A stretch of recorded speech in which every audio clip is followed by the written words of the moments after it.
Buenas tardes a todos.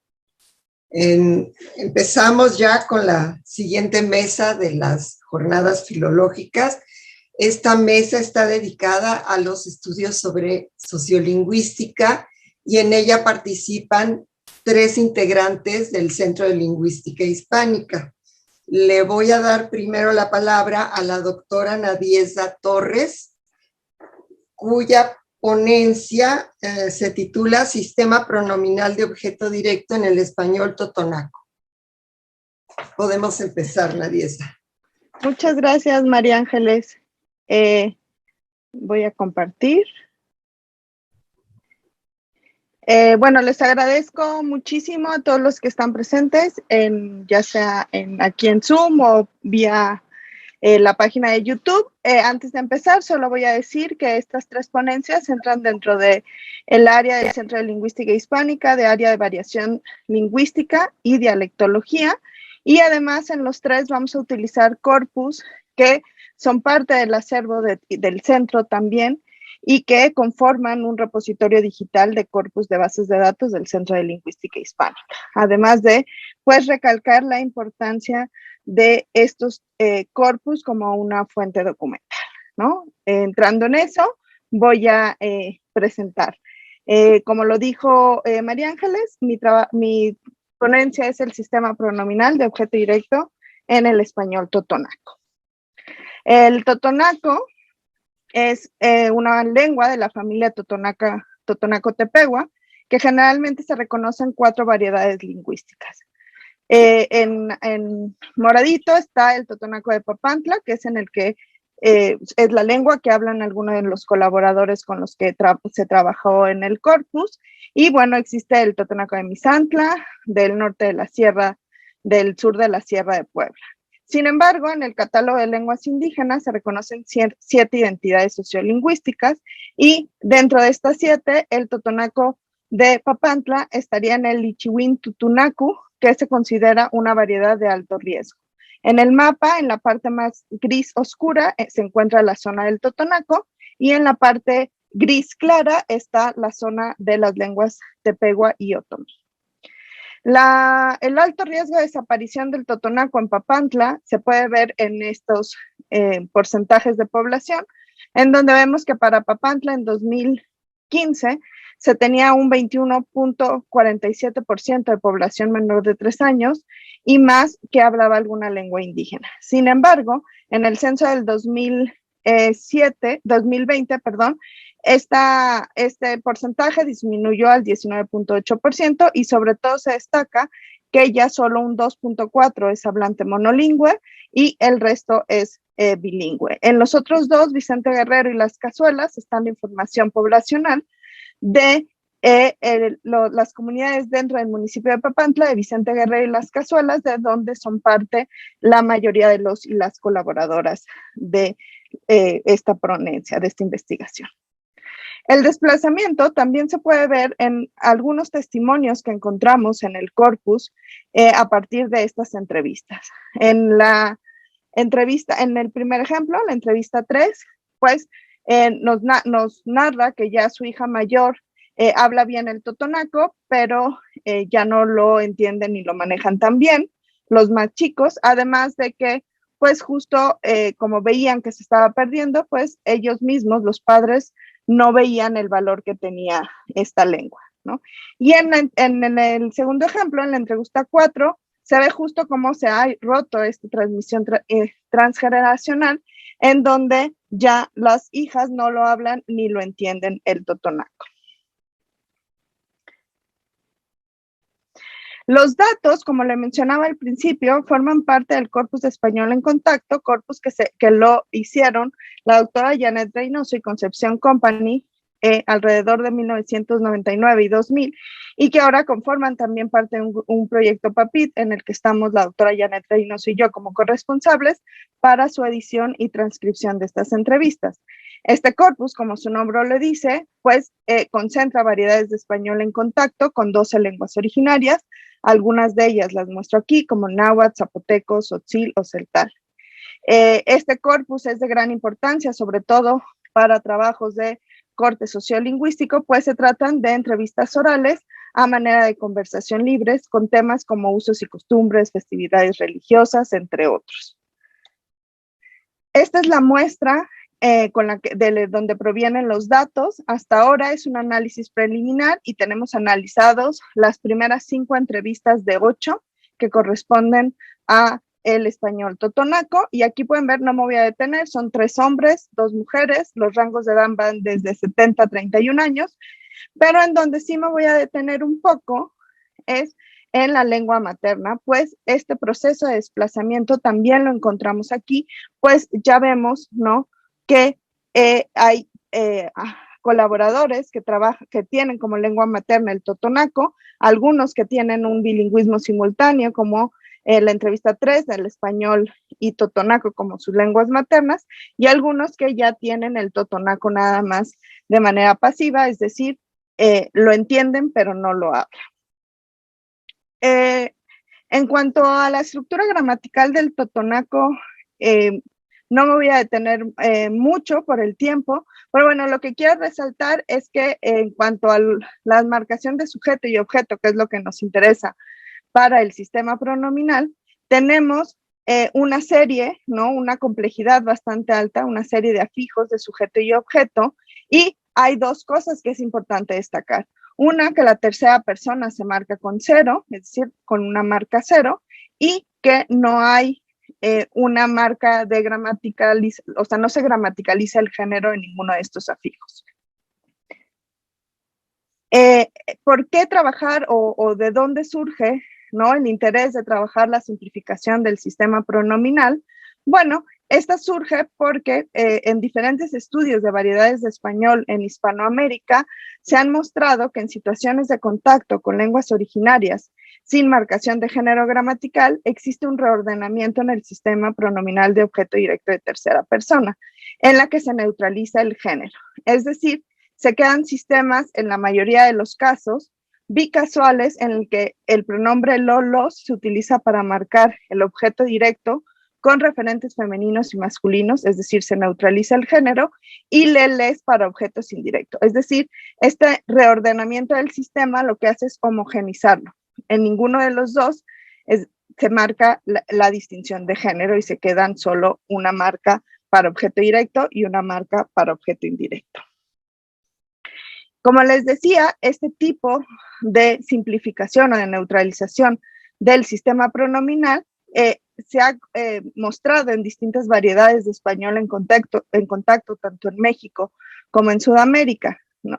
Aquí les muestro la reconstrucción del sistema pronominal para el español zoque. Traigo a cuenta el español zoque porque también los resultados de esta reconstrucción provienen también de este corpus de español en contacto. Entonces, aquí pueden ver, ¿no?, que para los referentes femeninos, para el total de referentes femeninos, el 75%, 75.1 usa los pronombres lo-los para referentes femeninos y solo un 24.3% usa, por decirlo de alguna manera, el pronombre, el canónico, ¿no?, el esperado. Y aquí tendrían un ejemplo, ¿no? Me indujo, agarro y veo la caja fuerte, agarro y lo abro, ¿no? Entonces aquí tenían justo un pronombre lo con un referente femenino. Entonces, este tipo de reconstrucción vamos a ver qué es lo que pasa para el español totonaco. Y si pueden ver de nuevo en el recuadro, ven que tenemos un comportamiento un poco como en espejo. ¿Por qué? Porque ahora para el español totonaco, el 62.5% de todos los referentes femeninos usa el pronombre esperado, que sería la, las, y solo un 36.1% utiliza el pronombre para masculino lo, los. Esto nos haría un poco pensar que a lo mejor para el español totonaco hay solo una tendencia de esta neutralización de género y no se ve claramente. Sin embargo, el estudio de otras variedades de español en contacto nos han mostrado que es una característica bastante regular. Entonces, aquí lo que tenemos son algunos ejemplos del tipo de referentes y de pronombres que se encontraron en el español totonaco, ¿no? En la entrevista 1 Tenemos, por ejemplo, un lo haces tu carne, en donde se usa lo para un referente femenino pospuesto, ¿no? Los molotes, le preparas tu masa, el uso de le para con un referente femenino también. En la entrevista 3 tenemos estos casos de mucha variación con un mismo referente, entonces tenemos, y usted dejaba ir a las fiestas a sus hijas, y dicen, sí, las dejaba, no necesitas que las ande cuidando porque ustedes saben, yo los cuidé hasta primaria, ¿no? Entonces tenemos este uso alterno entre el las y el lolos. Y finalmente, en la entrevista 5 tenemos ejemplos de usos más canónicos que serían no porque la casa que teníamos allá la vendieron, ¿no? Entonces estos son algunos de los ejemplos que hemos encontrado en el español en contacto. Ahora, como nos llamó la atención lo que tenían aquí, pensamos que a lo mejor este resultado se podría explicar si revisábamos qué pasaba de manera individual, es decir, cuál era el comportamiento de cada uno de los y las colaboradoras en estas 5 entrevistas, ¿no? Para ver si por ahí estaban algunos teniendo una mayor tendencia a la simplificación y otros una mayor tendencia a un sistema etimológico. Y eso es lo que encuentran en esta tabla, ¿no? En esta tabla encontramos igual las entrevistas, el género, la edad y la L1. ¿Y qué es lo que vemos? Bueno, primero vemos que para la entrevista 1, 3 y 4, aquí solo se revisaron ya los usos alternos en referentes femeninos, ¿no? Entonces tenemos que para la entrevista 1, 3 y 4, los porcentajes nos muestran que tienen preferencia por un uso alterno, es decir, usar los para referentes femeninos y masculinos. Y luego tenemos la entrevista 2 y 5, en donde tenemos el caso contrario, ¿no? Esto parecería ser que tiene que ver con un rasgo más de la historia sociolingüística de las colaboradores en relación a, por ejemplo, en este caso, que tenga el totonaco como lengua pasiva, y aquí que aunque tenga solo el totonaco, él estuvo viviendo mucho tiempo trabajando en un hotel en donde tenía un acceso a variedades de español que no neutralizaban y que pues se fue adecuando a esa variedad. Podría ser la respuesta. Lo que parece indicar aquí, o lo que es más importante ver, es que parece que no tenemos un solo sistema pronominal como en el caso del zoque. Lo que tenemos aquí son 2 sistemas pronominales que conviven en una misma comunidad.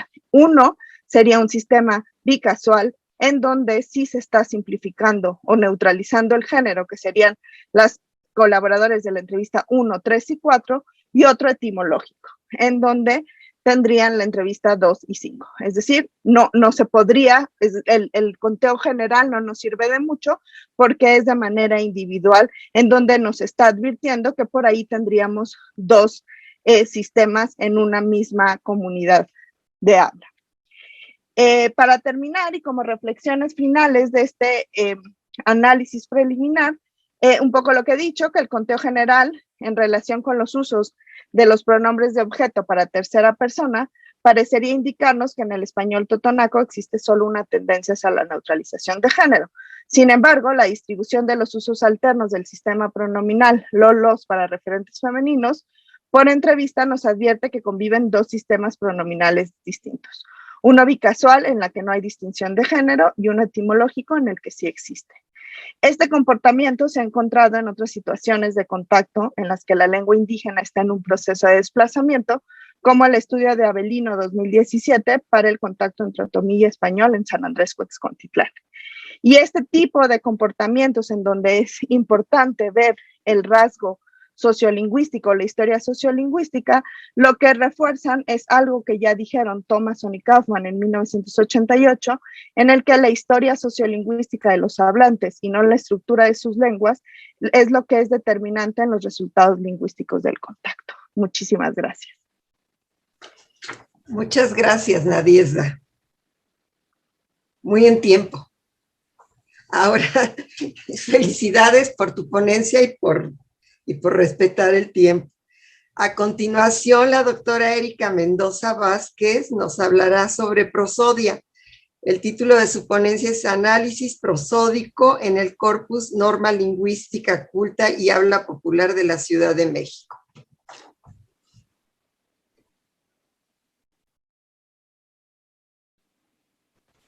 Muchas gracias, María Ángeles, y bueno, gracias por el espacio que nos están otorgando para poder compartir algunas observaciones de los distintos trabajos. Bueno, voy a comenzar partiendo de una observación acerca de lo que se ha reconocido desde el ámbito de estudio de la sociolingüística. Desde este ámbito se ha reconocido la importancia del análisis de datos obtenidos en entornos naturales, es decir, lo que llaman como habla espontánea, y este aspecto también se destaca en los estudios de análisis prosódico. Entonces, bueno, son dos ejes que están compartiendo esta línea. Los datos obtenidos por medio del diseño de instrumentos de licitación, ya sea lectura de enunciados o cuestionarios, proporcionan puntos de referencia acerca del sistema entonativo de una lengua. Para el caso del español, esta metodología ha permitido establecer estudios de base dialectológica, sociolingüística y algunos otros. Sin embargo, se ha reconocido que las pruebas controladas presentan limitaciones. Una de estas limitaciones es el registro de patrones entonativos que ocurren en contextos de habla en entornos espontáneos, pero que difícilmente se registran en datos en condiciones experimentales. Para el caso de la Ciudad de México, una de las variedades del español con los estudios más amplios en el ámbito de la prosodia, se han analizado datos de distintas fuentes. Bueno, en esta diapositiva vemos como este continuum, desde los datos de habla controlada, que involucran pruebas de lectura, después cuestionario inductivo, que es un mayor grado de control, hasta instrumentos con menor grado de control, como la entrevista sociolingüística, diálogo semidirigido, y en años recientes, bueno, más bien el estudio más reciente ha analizado datos obtenidos en entornos de interacción natural. A partir de estos estudios se han reconocido algunos de los rasgos más prominentes para el habla de la Ciudad de México. Uno de estos rasgos es el patrón circunflejo, asociado con el nivel de instrucción y la estructura informativa del enunciado. Para el caso de los datos de 1960 y 1970, que es un periodo que coincide con la muestra que voy a analizar o que voy a presentar para este trabajo, se han registrado patrones descendentes favorecidos por hablantes de la edad de 35 a 54 años en datos de la norma culta. Por otro lado, se han registrado patrones circunflejos favorecidos por habla popular, y un punto que ha llamado la atención es que los hablantes del grupo de jóvenes, independientemente de norma culta o habla popular, producen formas de ascenso moderadas. No llegan a las formas más marcadas prosódicamente, pero no producen estos contornos descendentes que se espera de un enunciado aseverativo. Considerando este panorama, los objetivos que se plantean para esta presentación atienden a dos aspectos. Primero, describir cualitativamente las características prosódicas de los enunciados aseverativos registrados en conversaciones entre dos informantes de los corpus de norma lingüística culta y habla popular de la Ciudad de México. El segundo objetivo se vincula con la observación de tipos enunciativos que se pueden registrar en el corpus, que no se obtendrían con frecuencia en pruebas con mayor grado de control. Ambos objetivos tienen como fin observar la integración de distintas fuentes de datos para dar cuenta de los rasgos prosódicos en la variedad del español de la Ciudad de México. Para tal fin, bueno, presento la metodología. Se analizan datos de 4 conversaciones. Aquí tienen las características. Entre paréntesis está la edad de los hablantes, y se considera, bueno, son hombres y mujeres de norma culta y no habla popular, y se considera la estructura informativa del enunciado. En este caso se atiende a foco amplio, cuando todos los constituyentes del enunciado tienen el mismo estatus informativo, y el foco estrecho, que va a resaltar un elemento por la relevancia informativa. Ahora vamos a ver algunos ejemplos. Siguiendo con la metodología, se presenta un análisis prosódico basado en el modelo métrico autosegmental. Se realiza un análisis instrumental con el programa PRAT, con distintos puntos de medición en hercios y semitonos. No me detengo mucho aquí, pero solo les comento que los semitonos es una medida que permite estandarizar valores de los movimientos tonales independientemente de las características de la voz de los hablantes, ya sea una voz grave o una voz aguda. Con los semitonos se puede estandarizar. En esta figura presento un ejemplo de transcripción prosódica. La línea negra que se ve sobre el gráfico representa el movimiento de la curva melódica. Y tenemos 3 niveles de transcripción. El primer nivel es el ortográfico y se realiza una separación por sílabas. Después tenemos el nivel de dominios prosódicos, donde se dividen palabras, frases y enunciados, es el que está marcado con números. Y el tercer nivel atiende a las unidades de análisis, que son acentos tonales, que están con el cuadrito rojo. Estos están asociados con sílabas tónicas, es decir, cada sílaba tónica va a tener un acento tonal. Después en el cuadro azul está el acento nuclear, es la última sílaba tónica del enunciado, y el tono de juntura, que es lo que está marcado con moradito en la última sílaba. Y estos dos últimos elementos, la última sílaba tónica y la postónica, constituyen el tonema del enunciado. Esa es la unidad de análisis, y esta unidad es la que va a dar cuenta de cambio de significado y de elementos de variación. Algunas observaciones de enunciados aseverativos. Bueno, tenemos en este enunciado de la figura 2, bueno, presento el audio. Está muy resbaloso y todo el camino. ¿Y tú bajaste? No, está muy peligroso ese pozo. Que si yo no me quiero quedar aquí. Bueno, aquí está, presenté el contexto más amplio en el audio para que podamos tener este punto de referencia, pero lo relevante es el enunciado aseverativo y se observa la realización de un contorno descendente asociado con un debilitamiento al final del enunciado. Este aspecto de debilitamiento final se ha observado en datos de hablas centrales y se ha sugerido como un rasgo característico de esta zona. Nótese también la duración silábica en la negación que se asocia con el matiz expresivo. Entonces tenemos un componente expresivo aunado a el enunciado aseverativo. El descenso final también se ha documentado en datos de la norma culta. En el caso del enunciado de la figura 3, que está en la pantalla, se observa un patrón descendente también, pero llama la atención que el movimiento tonal en la última sílaba tónica no alcanza un tono bajo, sino que se realiza como un acento plano, una forma un poquito plana, tendiente al descenso por la terminación, pero no llega a este nivel plano, se representa en este caso con un H, con downstep, y este puede atribuirse al contexto de enunciación que presento ahora. Es difícil reconocerlo, pero sí puede ser. No, bueno. No creo que sea factible. El enunciado no creo que sea factible, pero el enunciado se produce en un contexto de discusión, entonces esto puede dar lugar a esta expansión que se tiene en el movimiento tonal.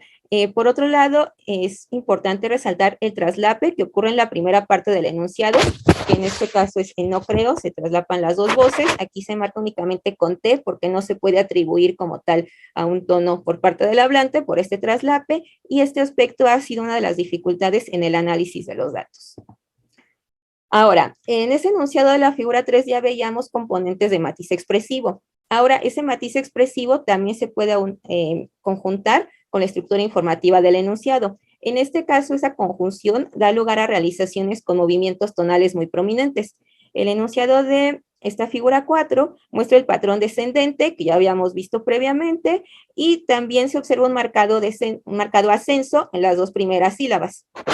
Ahora presento el contexto.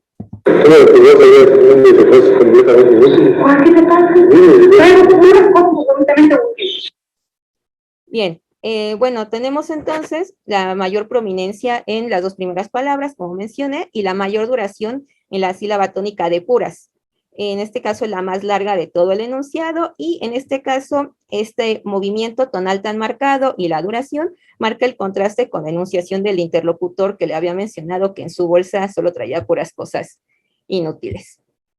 Ahora bien, este aspecto de focalización se empieza a ver ya en otro tipo de enunciados, y se observa que la focalización de elementos puede marcarse tanto por la duración de la sílaba como por el movimiento de ascenso tonal, que siempre es mayor a 3 semitonos. Esto quiere decir que es una elevación muy marcada. El enunciado de la figura 5 que tenemos ahora muestra una secuencia de focalizaciones. El audio está aquí. ¿Cuál es la que me diste? No, pues esa que está en el Prado. Ah, la primavera de los escorpiones. Bueno, en el primer caso, la palabra esa se realiza en un nivel tonal más alto, y bueno, la terminación descendente en Prado se apoya de la mayor duración de las sílabas. Por otra parte, el segundo enunciado muestra una terminación en escorpiones, con un ascenso de 4 semitonos en la sílaba tónica y nuevamente una sílaba final debilitada. Ahora bien, este aspecto de marcación de focalizaciones se observa también en este enunciado de la figura 3, donde se muestra la realización de acentos monotonales en la mayor parte del enunciado. Y bueno, vamos a ver cuáles son los elementos que portan mayor prominencia. Yo tengo violín, tengo guitarra. Bueno, en este caso se observa que el enunciado se compone en su mayoría por acentos monotonales, son estos H's que ven en la línea inferior, pero tenemos marcación de movimientos ascendentes en los elementos con mayor relevancia informativa dentro del enunciado. En el caso de yo, para contrastar con el interlocutor que sí tenía guitarra, y aquí también se está marcando esta guitarra, ¿no? Prosódicamente. Bien, a partir de la observación de estos datos se han podido observar algunas características de enunciados aseverativos, pero como habíamos visto, uno de los objetivos que también se plantea para esta presentación es ver qué tipo de enunciados se pueden registrar en este tipo de corpus que no se ha visto que se registran con menor frecuencia en otro tipo de datos. En este caso, el enunciado de la figura 7 muestra la realización de una petición donde tenemos el acto básico, la petición y material adyacente, que es la preparación, advocación y justificación. Presento el audio. Creo que no te molestaría, amigo Rufino, si me dieras un traguito de esa cuba que se está haciendo agua al vuelo. No me detengo en la descripción prosódica, pero quiero resaltar que este tipo de enunciados como peticiones y órdenes ya se han analizado en distintas variedades del español de la Ciudad de México, y el tener esta fuente de datos con el acto de habla in situ va a permitir enriquecer el panorama que se tiene acerca de la descripción de las características prosódicas de este tipo de enunciados. Finalmente presento un enunciado con marcación tanto prosódica como pragmática, que también se ha registrado en este tipo de corpus, y en este caso es una interrogativa introducida por la forma no que. Pero no que los otros son de la estrella y pertenece ahí mismo. Aquí no es una pregunta tal cual de búsqueda de información, sino que este no que está dando cuenta de cierto matiz epistémico. Y bueno, en este caso vamos a ver que la configuración tonal se va a realizar prosódicamente como un patrón plano en todo el enunciado, y bueno, va a contrastar con las interrogativas que tienen terminaciones ascendentes. Este tipo de enunciados puede constituir líneas de trabajo a futuro. Presentaciones finales, entonces, vemos que en esta primera aproximación a los datos de conversaciones o diálogos entre dos informantes permiten observar la relevancia del contexto comunicativo para la realización de patrones prosódicos. También podemos confirmar algunas tendencias reportadas en datos de entrevistas semidirigidas, por ejemplo, el ascenso tonal asociado con la estructura informativa del enunciado. Surgen nuevos elementos del análisis, por ejemplo, la duración de las sílabas. Se observan ventajas de esta fuente de datos, como podemos ver. Una de ellas es la observación del contexto comunicativo en entornos de habla natural, con mayor espontaneidad, y bueno, también vemos el registro de tipos enunciativos que no se obtienen frecuentemente en entrevistas semidirigidas. No es que no se puedan obtener, pero aquí estarían en un entorno real. La desventaja de este tipo de análisis, bueno, podemos ver el traslape en los turnos de habla, aunque se puede proponer una configuración basada en la percepción del contorno, que eso es un hecho fundamental en el análisis prosódico. La limitación sería que no se puede establecer puntos de medición. Entonces, bueno, la metodología para el tratamiento de estos datos no es descartarlos, sino justamente proponer cómo se van a analizar estos datos. Porque precisamente este ha sido uno de los puntos que se ha planteado como dificultad para este análisis prosódico. Como línea de trabajo a futuro queda el análisis cuantitativo y la integración detallada de parámetros prosódicos en conjunto con una base pragmática, actos de habla, estructura de la información y la relación con la sintaxis. Bueno, algunas referencias y gracias por el tiempo. Muchas gracias, Erika. También muy en tiempo. Ahora, para cerrar la mesa, escucharemos a la doctora Leonor Orozco Vaca, que nos va a hablar sobre el tú vocativo, actividades de imagen y modalización. Gracias, Ángeles. Buenas tardes a todos.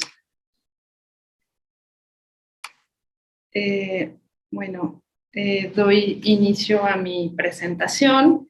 El objetivo de este trabajo es mostrar el empleo de vocativos en una conversación del corpus de la norma culta.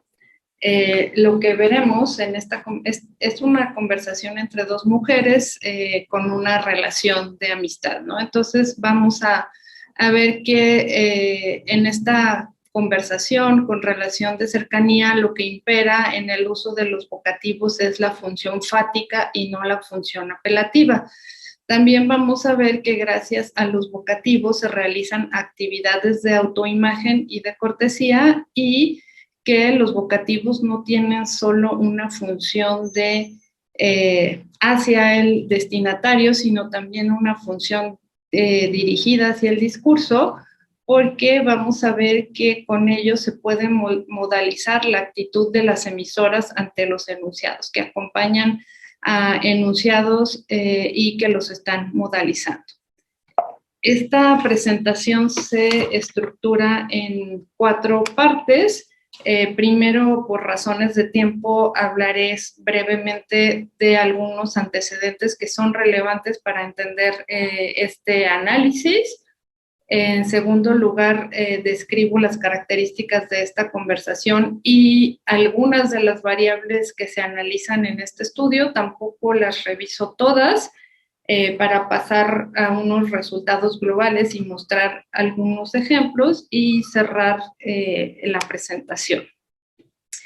En cuanto a los antecedentes de vocativos, decía que solo comentaré algunos pertinentes para este análisis. Como se sabe, la bibliografía sobre vocativos es extensa. Sin embargo, hay pocos trabajos que se hacen desde enfoques sociolingüísticos. No los hay para el español mexicano, hasta donde sé. Entonces creemos que es pertinente una línea de análisis en este sentido.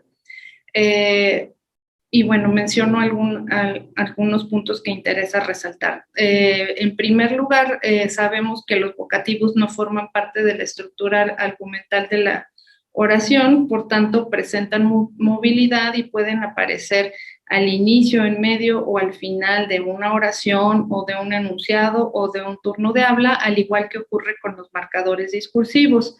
Hay que recordar que los vocativos desempeñan 2 grandes funciones, la fática y la apelativa.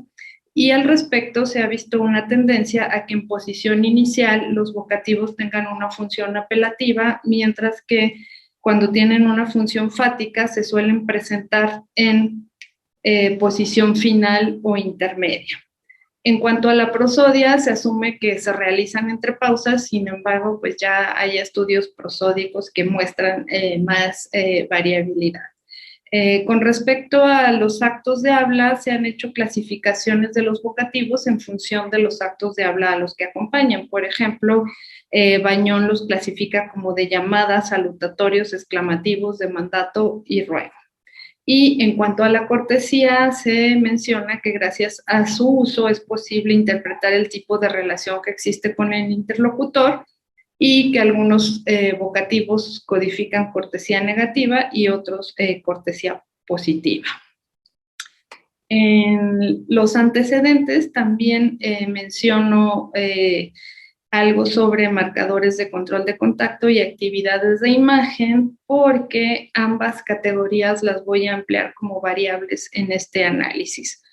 Los marcadores discursivos de control de contacto tienen características sintácticas, prosódicas y pragmáticas comunes con los vocativos, ¿no? Un ejemplo de marcador de control de contacto serían mira y hombre. Asimismo, se ha visto que así como los marcadores de control de contacto, los vocativos también pueden reforzar o atenuar la expresividad de un enunciado. Esto si se ubican en posición media o final.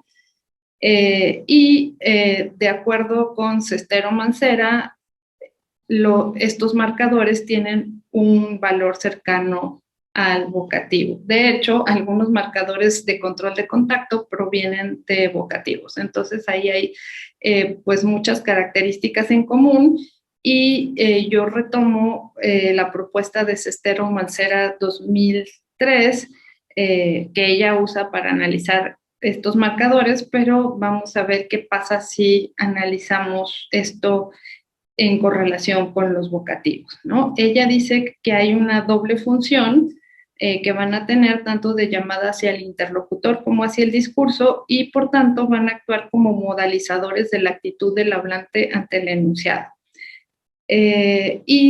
Por otra parte, para ver el aspecto relacionado con la cortesía, retomo la propuesta de Hernández Flores 2013 sobre tipos de actividades de imagen. Prefiero esta propuesta por ser más abarcadora a la de cortesía, porque mediante este análisis es posible ver cómo hay actividades de autoimagen que pueden atenuar, reparar o realzar la imagen propia y también ver si tienen un efecto positivo para quien las enuncia y qué efecto tienen en el destinatario. Pero también vamos a ver que hay actividades de cortesía que igualmente permiten atenuar, reparar o realizar la imagen del destinatario o de terceras personas y también que esto puede tener un efecto positivo tanto en el hablante como en el destinatario.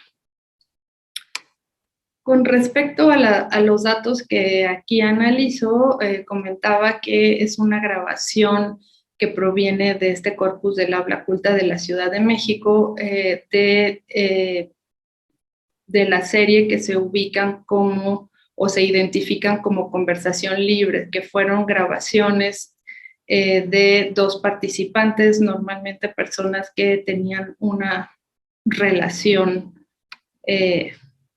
cercana para tratar de tener datos pues más espontáneos. En esta entrevista participan dos mujeres originarias de la Ciudad de México, ambas de 29 años y también que comparten su formación como maestras normalistas. Los temas que tratan en esta conversación son sobre la escuela en la que ambas trabajaban en un tiempo previo a esta grabación, hablan sobre conocidos en común, sobre educación preescolar, su vida familiar y social. En esta presentación me voy a centrar en 4 variables de este análisis. En primer lugar, la función de los vocativos se distinguió si estos eran fáticos o apelativos. En segundo lugar, se observa qué actos de habla acompañan, siguiendo pues la categorización hecha por Searle, solo que aquí solo se espera que se documenten 4 de las 5 categorías debido a esta situación que es meramente conversacional. En cuanto a actividad de imagen, comenté que seguía a Hernández Flores y distinguí 3 posibilidades si el vocativo se relacionaba con actividades de autoimagen, de descortesía o de cortesía.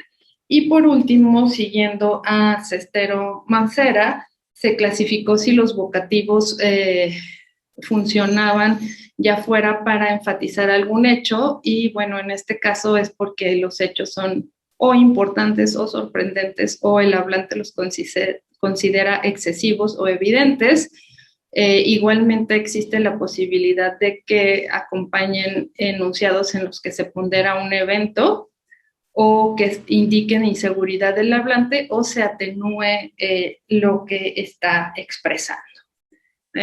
Vamos a ver algunos de los resultados. Esta tabla se muestra la distribución global de los vocativos en esta entrevista, aunque me centro en el análisis de tú, en los ejemplos también que vamos a mostrar.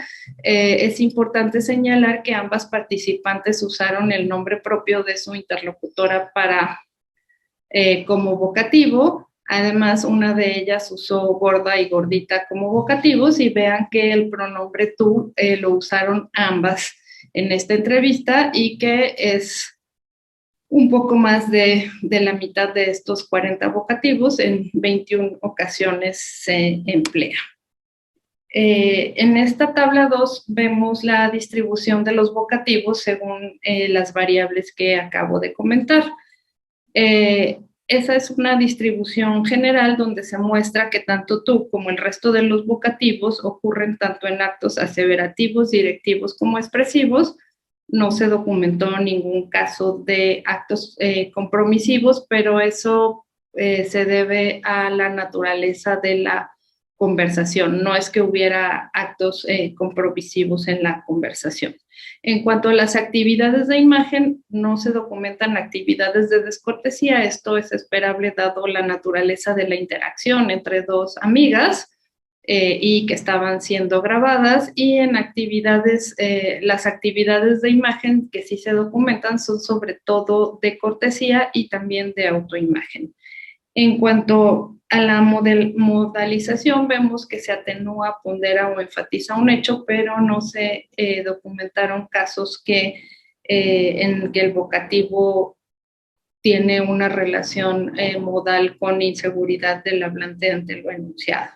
Además, con respecto a las otras variables, es importante señalar que tú siempre se documentó con función fática, nunca apelativa, y sobre todo en posición final de enunciado o incluso de turno de habla, y solo en un caso en posición intermedia. Voy a mostrar un par de ejemplos enseguida. En el ejemplo 1 vemos un acto aseverativo en posición final de turno, donde se realiza una actividad de cortesía y se enfatiza un hecho. En este ejemplo, las hablantes identificadas como X e Y hablan del hijo pequeño de unos amigos en común que viven cerca del aeropuerto. Por esta razón, el niño tiene problemas para conciliar el sueño. X opina que los amigos deberían haberse mudado y busca el involucramiento de Y mediante el apéndice comprobativo verdad. La respuesta de Y vemos que es parcialmente ecoica al referirse al niño como lo hizo X, pobre criatura, y enfatiza que los padres ya están acostumbrados a la vida cerca del aeropuerto y por esa razón no le dan importancia a la situación. Vean ahí que se cierra el turno con el vocativo tú, que permite por una parte enfatizar el hecho y por otra realizar una actividad de imagen de cortesía al involucrar a su interlocutora. De hecho, en el siguiente turno, X simplemente muestra acuerdo con Y, vean ese I see, y cambia de tema. En 2 vamos a ver otro ejemplo donde el vocativo tú se realiza en un acto expresivo, en posición final de enunciado. Se realiza aquí, a diferencia del otro ejemplo, una actividad de autoimagen y se pondera un hecho. En 2, X e Y están comenzando que no se reunieron con una amiga en común, identificada ahí como Y, cuya abuela murió. Y aprovecha para justificar su inasistencia a las misas y considera ese hecho como una pena. Vean ahí, por cierto, no pude ir a ninguna misa, una pena, tú. De modo que el vocativo acompaña un acto de habla expresivo mediante el cual Y pondera cómo se siente por el hecho de no haber podido asistir, a la vez que está reparando su autoimagen. Con estos ejemplos lo que vemos es que mediante el empleo de tú como vocativo en esta interacción se involucra de manera constante a la interlocutora, ya sea para enfatizar el contacto o mantenerlo. Asimismo, tú permites realizar actividades de imagen en las que ésta se atenúa, se repara o se realza y que puedan estar vinculadas a la imagen propia o a la de la interlocutora. Y por último, vemos también que el vocativo aporta información sobre la actitud del hablante ante lo dicho, ya sea para enfatizar algún hecho o para ponderar algunos elementos del discurso. De manera más general, podemos sacar unas conclusiones preliminares en 2 aspectos. En primer lugar, resaltar que, contrario a lo que se había dicho en la bibliografía previa, Los vocativos no se limitan a secuencias de apertura conversacional o actos de habla directivos, como se ha venido sugiriendo. También vemos que en esta conversación la función fática es más frecuente y tú únicamente desempeña esa función. Es notable que las participantes trataron de mantener de manera constante el contacto mediante los vocativos. Asimismo, no basta con considerar a los vocativos como elementos que codifican cortesía, también es necesario correlacionarlos con actividades de imagen. En segundo lugar, el presente análisis muestra que los vocativos acompañaron sobre todo enunciados en los que se quería enfatizar algún hecho, pero también vemos que se emplean para ponderar y atenuar de la misma manera que lo hacen los marcadores discursivos de control de contacto. Y esto pues es una línea de investigación que tendrá que seguir revisándose. ¿Por qué? Pues porque los datos aquí analizados corresponden tan solo a una conversación, por tanto no se pretende generalizar en modo alguno los resultados y este pues es solo un primer acercamiento al estudio de los vocativos en las conversaciones libres del corpus El habla culta de la Ciudad de México. Y con esto cierro la presentación. Gracias. Muchas gracias, Leonor. No sé si hay preguntas. Hay un mensaje, felicidades, muy interesantes de María Fernanda. No sé, pues yo comentaré. Me gustan mucho los tres trabajos. El de prosodia de Erika me parece interesantísimo y esa posibilidad de utilizar los materiales espontáneos, de habla espontánea, del habla culta y del habla popular, me parece pues muy interesante y como que de ahí pueden salir muchas cosas, ¿no? Como comentas, Erika, presentan situaciones, tipos de enunciado, etcétera, que difícilmente se pueden dar en plan experimental y además probablemente, aunque comparaste y parece que sí se siguen los mismos patrones, ¿verdad? En tonativos, en el habla libre, digamos, y en habla experimental. Gracias, Ángeles. Para este caso, más bien establecí de manera cualitativa ahora la comparación con los datos de las mismas entrevistas, pero las semidirigidas del mismo corpus. De los que tenía de 1960 a 1970, entonces, bueno, esa entrevista semidirigida pues implica un poquito más de formalidad en comparación con esta conversación libre, pero con todo y eso, pues sí se han podido observar regularidades que ya se han reportado también en estudios más recientes con pruebas experimentales y demás, entonces, bueno, pues se ve el alcance también que se tiene al integrar distintas fuentes de datos, ¿no? Para poder dar cuenta de estos patrones. Y por ejemplo, los ejemplos que presentaba Leonor, como que pide uno también, parece tú y todo, la parte entonativa, ¿no? Como que se podría combinar, porque creo que también hay, hasta para la interpretación y todo, influye la parte prosódica, ¿no, Leonor? Sí, claro, y sí la revisé, pero también por razones de tiempo. Claro. No lo comenté aquí, pero pues sí, por ejemplo, ese tú aparece, como vieron, a final de enunciado, y bueno, eso que justo comentaba a inicio, que se asume en algunas descripciones que los vocativos se separan mediante pausas, pues ese tu vocativo de final de enunciado no está separado del enunciado. Sí tengo por ahí un conteo de esos datos, pero no lo presenté y definitivamente pues para el análisis yo sí recurrí a los audios y coincido con Erika en que esta parte etiquetada como conversaciones libres, sí es posible que se documenten muchos fenómenos que no ocurren en otro tipo de materiales, ¿no? Como ella mostraba las peticiones, pues aquí también, al ser conversaciones muy espontáneas, hay mucho por analizar. Sí. No, es que iba leyendo tus ejemplos, iba pensando cómo suena eso. Y otra cosa, ¿se seguirá usando tanto ese tú final?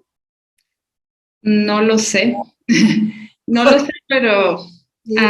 pues se necesitaría tener datos muy espontáneos, ¿sí? Creo que aquí entre los espectadores hay una pregunta. Sí, ya. Y Ramón, nada más felicidades a las expositoras. Cecilia, y también lo de Nadiesda, qué padre está. Me gusta mucho. Y además que hayas encontrado diferentes matices en este trabajo así individual con cada informante, ¿no? Y lo curioso es que no es el español lo que a ver, ya escribió Cecilia. Nadie, señalas que no es tanto el sistema de la lengua, sino la experiencia sociolingüística de los hablantes lo que da lugar a estos resultados. Era lo que estábamos diciendo ahorita, sí. Sí, un poco eso es un fragmento que retomo de Thomason y Kaufman. Ajá. Sí, el hecho mismo de que el punto...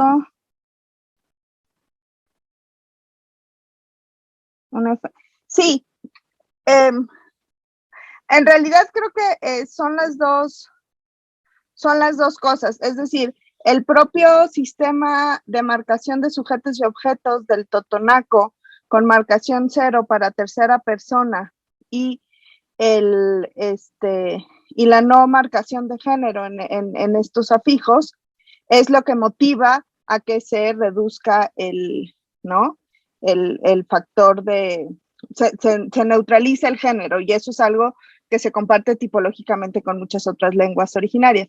Un poco a lo que yo me refería de la importancia del análisis individual era el por qué en algunos teníamos un sistema que neutralizaba el género y en otros no. En otros seguíamos manteniendo un sistema de neutralización, si en algunos de etimológicos, si en algunos de ellos también tenían como lengua materna el totonaco. Entonces, por ahí era un poco lo que quiero decir es que llegan todas esas características gramaticales, pero las sociales a veces son las que tienen un mayor peso para decidir, en este caso, quiénes tienen un sistema neutralizado y quiénes no. Y que la explicación va más en el orden social y en su historia sociolingüística que en las propias características de la lengua. Y va un poco en ese sentido. Creo que hay otra para ti, Leonor. Sí, para Leonor, ¿cómo llegas a atribuir los diversos valores a los usos de tu vocativo? Sí, bueno, justo yo partí de una propuesta previa porque en un primer acercamiento, pues lo que llamaba la atención era esta posición final de este vocativo tú que pues no cumplía con una función apelativa, sino una meramente fática. Y lo que vi es pues como muchas características en común con estos marcadores de control de contacto, y el análisis lo hice a partir de esta propuesta de Cestero Mancera, que ella habla de pues de más posibilidades que ella documenta. Yo pues busqué en este corpus y los vi muy centrados en enfatizar hechos, en lo que ella llama importantes, sorprendentes, excesivos o evidentes. Otras posibilidades que ella ubica para los marcadores discursivos no las documenté. Y bueno, las actividades no sé si era con respecto a eso o en cuanto a actividades de imagen, pues es una propuesta que yo he venido trabajando desde antes para el análisis de tú, no solo como vocativo, y sí es ir viendo también cada contexto, cada contexto de manera individual. A ver, y hay un comentario también de Cecilia para Leonor y para Erika, que celebra, me uno a esa celebración, que estén trabajando con los datos del habla culta. Sí, definitivamente hay, y creo que Cecilia lo has comentado, todo el valor que tienen esta parte de las conversaciones más libres y sí, acercándose a los materiales, pues sí surgen muchos datos que no se documentan en otro tipo de materiales. Sí, los diálogos libres son una maravilla. Yo he trabajado también con ellos y salen cosas fantásticas. Y dice que, bueno, que no solo el habla culta, sino también el habla popular. Y por otro lado, Nadie, que se estén ya analizando también las grabaciones de habla indígena, ¿no? De español indígena. Bueno, pues creo que ya nos quedan 2 minutitos. ¿Quieren decir algo más?